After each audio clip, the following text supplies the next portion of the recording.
নজর রাখবো পরবর্তী সংবাদে। নারী দিবস উপলক্ষে আজকে বিনামূল্যে গ্যাস বিতরণ করা হলো, বিশেষ করে গ্যাসের কানেকশন বিতরণ করা হলো। দুঃখিত, আজ 5 নম্বর ওয়ার্ডের এই উদ্যোগ, যেখানে উপস্থিত ছিলেন বিজেপির পক্ষ থেকে নেত্রী পাপিয়া দত্ত। 8ই মার্চ আন্তর্জাতিক নারী দিবস উপলক্ষে শ্যামলী বাজারে 5 নম্বর ওয়ার্ডের পক্ষ থেকে নারীদের মধ্যে বিনামূল্যে কানেকশন দেওয়া হয়। গ্যাস ডিস্ট্রিবিউশনের 80 জন মহিলাকে নতুন গ্যাস ডিস্ট্রিবিউশন করা হয়। উপস্থিত ছিলেন সভানেত্রী পাপিয়া দত্ত, 5 নম্বর ওয়ার্ডের কাউন্সিলর লতা নাথ থেকে শুরু করে অন্যান্যরা। আজকে পাপিয়া দত্তর কি বক্তব্য উঠে এসেছে নারী দিবসের দিন, এই বিশেষ দান বা বিশেষ গ্যাসের কানেকশনকে কেন্দ্র করে কি জানিয়েছেন তিনি, শুনুন। আজকে দিনটি সম্পূর্ণভাবে আমাদের। সকাল থেকে ফেসবুকের মধ্যে শুভেচ্ছা চলছে, শুভেচ্ছা বার্তা চলছে। নারীদের, ভারতবর্ষের নারীদের স্মরণ করা হচ্ছে, তাদের অবদানের কথা তুলে ধরা হচ্ছে। ভারতবর্ষের প্রধানমন্ত্রী থেকে শুরু করে, রাজ্যের মাননীয় মুখ্যমন্ত্রী থেকে শুরু করে প্রত্যেকে নারীদের বিশেষভাবে সম্মান প্রদর্শন করছেন। কিন্তু আমরা বিশ্বাস করি যে নারী দিবসের পালনের যথার্থতা তখনই হবে যখন এই ভারতবর্ষের প্রত্যেক নারী স্বাভিমানের সঙ্গে বাঁচতে শিখবে।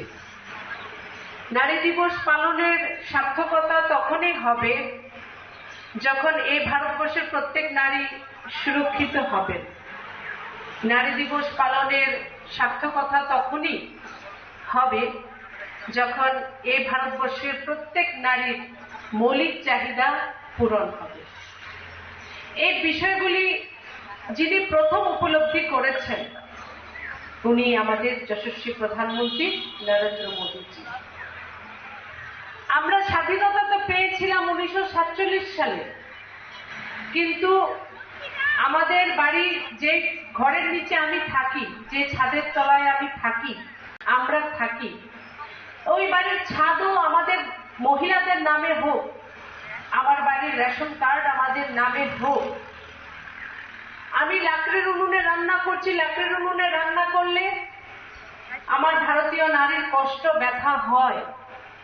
এই সবকিছু ভারতবর্ষে নরেন্দ্র মোদীজিকে নিয়ে 14 জন রাষ্ট্রপ্রধান এই পর্যন্ত এসেছেন, কিন্তু প্রত্যেক রাষ্ট্রপ্রধান হয়তো আমাদের ব্যথা দেখেছেন, কষ্ট আওয়াজ শুনেছেন, কিন্তু আমরা কোন রাষ্ট্রপ্রধানের হৃদয়কে আমরা ভারতীয় নারী যারা আছি, আমাদের যে এই মূল সমস্যাগুলো ছিল, যে আমাদের লাকড়ির উনুনে রান্না করতে হতো, লাকড়ির উনুনে রান্না করলে আমাদের ফুসফুসে ক্যান্সার হয়, আমাদের টিবি হয়, এই যে বিষয়গুলো, সেই বিষয়গুলো আমরা কোন রাষ্ট্রপ্রধানের হৃদয়কে এই বিষয়গুলির দ্বারা আমরা স্পর্শ করতে পারিনি।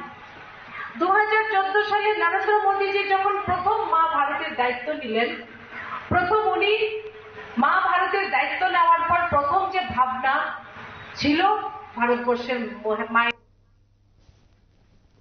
আপনারা শুনলেন বিজেপি সভানেত্রী পাপিয়া দত্তের বক্তব্য। তবে আজকে 80 জন মহিলাদেরকে নতুন গ্যাস ডিস্ট্রিবিউশন করা হয় আগরতলা পুর নিগমের 5 নম্বর ওয়ার্ডের পক্ষ থেকে। ওয়ার্ড এলাকার প্রতিটা মহিলা যারা আজকে উপস্থিত ছিলেন তারা অত্যন্ত খুশি, বিশেষ দিনে বিশেষ উপহার প্রাপ্তির মধ্য দিয়ে। ছোট্ট একটা বিরতির পর ফিরে আসছি, সঙ্গে থাকুন।